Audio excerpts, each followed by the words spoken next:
من اینو انتخاب کنم که من بیشتر کنم همین. خب مثلا رنگ چشمای مثلا رنگ چشمای گیوسانو بکنم رنگ چشمای چیز شینوبا. خب شینوبا یادم نیست دقیق رنگ چشماش چجوری بود. من بیشتر برای تغییر رنگ چشم از این استفاده میکنم. رنگ چیزش رو چشماش رو از کم رنگ اومده به پر رنگ. کاملا پروژه من غلطه.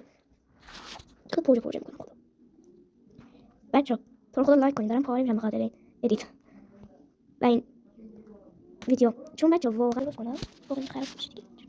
اینا رو باید درست بشه. باشه موشه بذارم.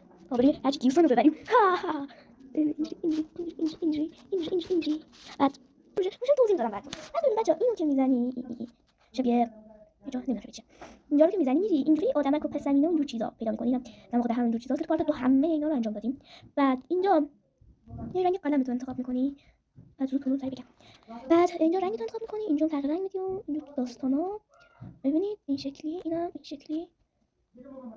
بازم دیگه بچه‌ها می‌زنیم اینجا. امیدوارم که خیلی خوشتون اومده باشه. ببخشید بعد توضیح دادم فلان. تا پارت بعد خدا حافظ.